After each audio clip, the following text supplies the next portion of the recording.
notes out of your bulletin, and you might want to grab a pen or a pencil today. Well, this is kind of typical. It happens in our family life. There's a newlywed couple, first year of marriage, and the young bride gets sick with a fever, so the husband says, "I'm taking you to the hospital for a complete checkup." And then the next year, their second year of marriage, wife gets sick again, and this time the husband says, "I've called the doctor, I got an appointment for you first thing in the morning, so you can drive yourself there." And then the third year in marriage, she gets sick, and he says, "Honey, I want to get you something to eat. Do we have any cans of soup?" And the fourth year in their marriage, when wife gets sick again, the husband says, "Honey, after you've fed the kids and done the dishes, you better hit the sack." My family life, it can be the best of times, it could be the worst of times. And so on this first Sunday in what we call the church season of Advent, we're starting a new series called Family Life. And there's so much we can learn from the families who took part in the birth of Jesus, because they faced problems that we face today, problems like infertility, rejection, frustration, loss, and they face those problems in ways that are greater than what we face these days. And so in our gospel lesson that we heard a couple minutes ago, Luke introduces two families. He writes, in the time of Herod, king of Judea, there was a priest named Zechariah. So right off the bat, just as Luke starts to tell the story of Jesus' birth, of how God came to earth in, of all things, a little baby human, just as he starts, he talks about these two families, these two important families. At first, there's Herod's family. Now, there were several Herods who ruled during the time when Jesus lived. And many of them, three of them, were sons of this one. This is Herod the Great. And Herod the Great is, think of him like the godfather, like the Don of this clan of Herod rulers. He was born into a politically connected family back in 73 BC, and he was destined for a life of political hardball. He married 10 times and had 2 of his wives executed, and he arranged for the murders of 3 of his sons. And when Herod's father was poisoned by a political opponent, he had who he suspected invited to come over to his house for a dinner party, and as they came, they were murdered. And this is the same Herod who, when Jesus was born, he was one who ordered the killing of all of the baby boys who were 2 years and younger in the whole vicinity around Bethlehem. So to say that this Herod was a monster is just putting it mildly. Now, when Jesus was a young boy growing up, Herod the Great found out that he was sick and about to die. And he knew no one was going to mourn his death, but he wanted there to be tears when he died. So the plan he cooked up was he invited all of the leaders of the country to come to an important meeting in the city of Jericho. And once they got into his fortress, all the gates were locked. And at the moment that Herod died, he had prearranged this, at the moment that Herod died, all those leaders were massacred. And so he made sure that there were tears when Herod died. Herod's family reminds me of a true story a long time ago. 2 paddle boats on the Mississippi River. This is the late 1880s. And they got in a race. And they started at Memphis, Tennessee, and they're racing all the way down to New Orleans. And as they're going, one of the boats is falling behind. And one of the sailors, he starts to put some cargo into the boiler, and the boat catches up, and the other sailors see this, and they put more and more in, and that boat ended up winning the race, and at the same time burned all of its cargo. And that's a real picture of Herod's family, because to win the race, Herod eliminated every rival. To be top dog, he burned all the cargo, including destroying his own family. Now, I imagine we come here today and we would say, thank God I'm not like Herod. I never raise an angry hand against my children and grandchildren. I pay my taxes, and every now and then slip a little money into the offering plate at church. And once in a nursing home, I even joined my grandma playing bingo. Okay. But, if we're honest with ourselves, if we're really honest, if we look in the mirror, we can see a little bit of Herod staring back at us. Because there's a part of each one of us that would rather rule than serve, would rather dominate than submit, would rather get ahead and win, even at the expense of the people in our own family. We've all used words that have hurt, sliced and diced our spouse, made selfish decisions that hurt our children, ignored clear warnings that God gives us in His Word. And the result is that the family can be the best of times and be the worst of times. Well, Herod's family, thankfully, is not the whole story.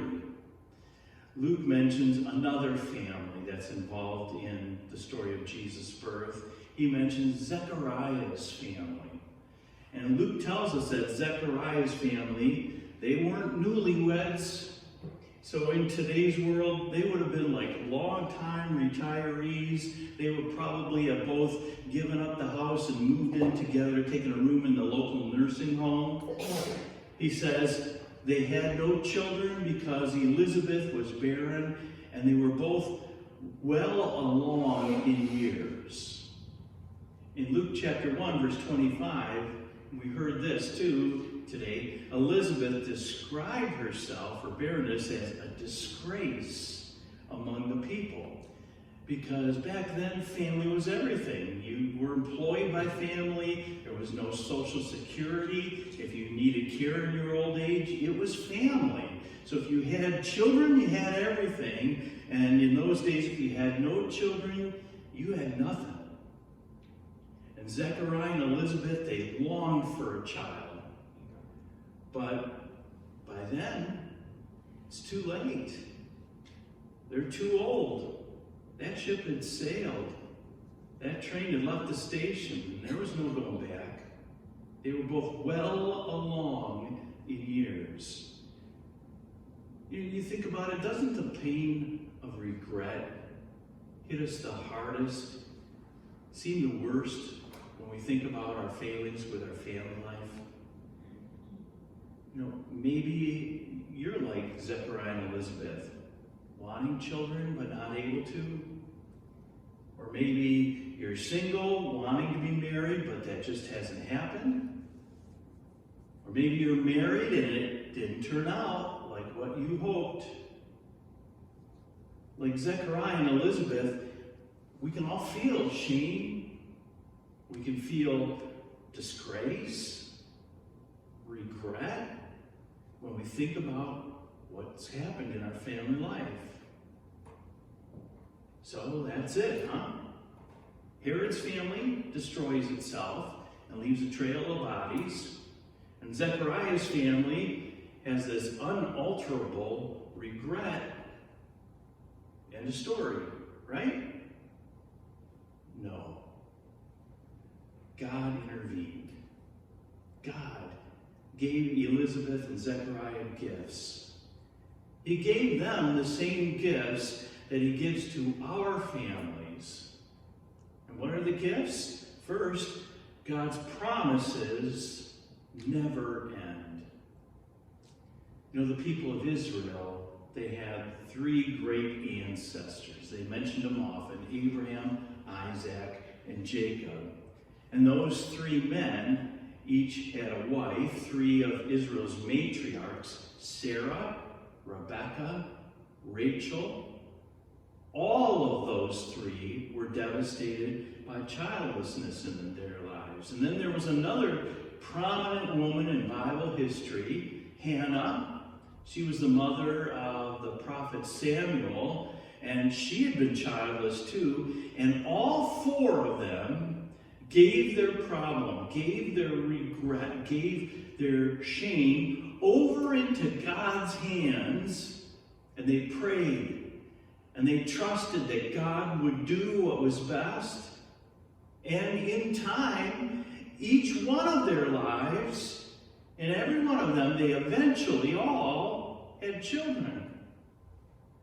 Now, Elizabeth and Zechariah were devout believers, so they certainly knew these stories. They knew what God had done for his people in past centuries. Zechariah and Elizabeth must have believed, well, if God did that in the past, not once, but 4 times, then he could certainly do it now in our life. So let me ask you, has family life left you frustrated, empty? Then hear this. God was faithful to Sarah, Rebekah, Rachel, and Hannah, and God knows your situation, your need, and God hears your prayer, and God loves you. He promises to bless you, and his promises in Jesus Christ never end, because you may have given up on you, but God hasn't given up on you. He'll never give up on you. He replaces barrenness and our brokenness with his goodness, with his grace. Well, Zechariah and Elizabeth, their situation looked, to regular humans like us, looked hopeless, but God gave them gifts. Same gifts he gives us today. First, his promises never end. Second, his promise to them and to you is the certainty that his presence never disappoints. See, old Zechariah, he was a priest, and the priest took turns serving a week, being on duty in the temple. And when priests were on duty, they would choose one of them for an especially sacred job. And Luke tells us that Zechariah was chosen by lot, according to the custom of the priesthood, to go into the temple of the Lord and burn incense. Now let's not miss the importance of this. To enter into that part of the temple was to personally be in the presence of God. Now God's a holy, pure God, and we're not. We're sinful, unholy, impure. And holiness and sinfulness do not mix. So to be in God's presence requires that our sin and our impurity be fixed. And God doesn't just ignore sin, because if God just kind of winked at murder and oppression, if God just let human trafficking and child abuse slide, if God said, it's no big deal when helpless unborn babies or the weak or the poor or the defenseless are crushed with cruelty, if God did that, there would never be any justice for the wrongs that happen in this world. There would never be any righting of those wrongs. And so for Zechariah to enter into the temple required that he be pure. How's that going to happen? Well, to go in, he carried the blood of a sacrificed animal. A life had to be given to spare his life A life was the price to win his forgiveness and pay for his sin. And only then could a sinful person enter into the personal presence of God, to go in behind that thick curtain into the Holy of Holies. See, God doesn't just wink at sin. Instead, he fixes sin. He forgives it. And Zechariah carried that blood with him. That's what opened the way for him to go into God's presence. And there he offered the incense, and the incense was a way to picture our prayers going up to God, and our prayers are acceptable. They're pleasing to God. But you see, Zechariah isn't the only one who's welcomed directly into God's presence. You are. You are. When Christ died on the cross, he completely paid for all your sin. He's that sacrifice that's opened the way for you. His blood paid for your sin so you can go into God's presence directly. And in fact, on Good Friday, when Jesus died, Luke chapter 23, verse 45 tells us that that curtain that separated where God's presence was from ordinary life, that curtain of the temple was torn in two. The price was paid and the way was open. And today, because of Jesus' death, every one of you have access to God's presence. And God's presence never disappoints. God's presence is most clearly seen when we come here on Sunday morning and we hear God's word, and especially next week when we receive communion. Because you know what happens in communion? Jesus' body that suffered and was crucified, that body is really present because he promised it, and he gives it to touch your lips. And that blood that was spilled and splattered all over to pay for your sin is given to you. And there, his body and blood strengthens you. He's present for you. He washes the sins away. He makes you a new person, living in you, giving you a new start, a clean slate. And you carry that home and you live that way with your family. So, in their situation, Zechariah and Elizabeth, it looked hopeless, but God gave them his promises, and his promises never end. His presence never disappoints, and God gave Elizabeth and Zechariah a child.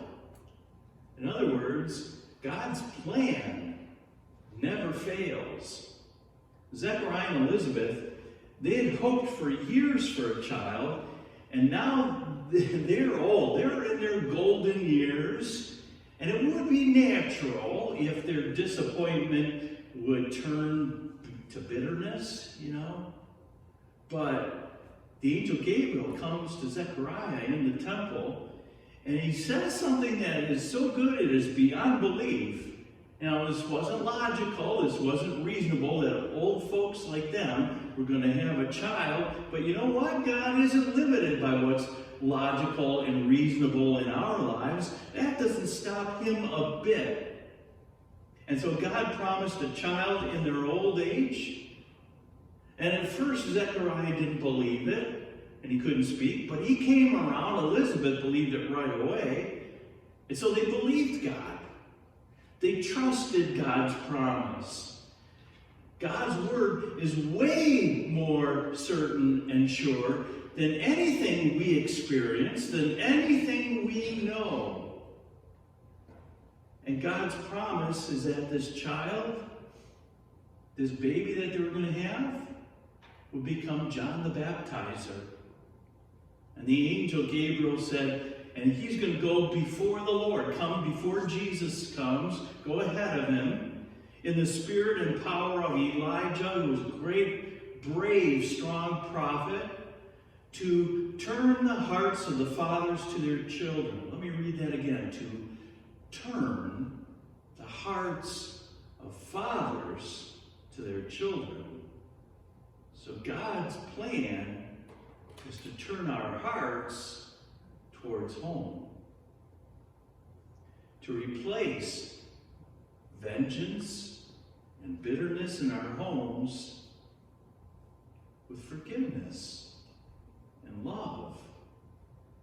He'll turn the hearts of parents to their children and the hearts of children toward their parents. And God's forgiveness enables us to live in love and in forgiveness with the people who are in our lives. And that starts with the people who are in our homes, in our family life. God's plan never fails. One day, a mother was out shopping. She comes back home looking for her kids, 4 kids. And she sees them sitting in the living room, sitting in a circle. And she's wondering, what are they doing? Walks over, looks, and they are playing with 4 of the cutest little baby skunks. And when she sees their skunks, she says, "Kids, run!"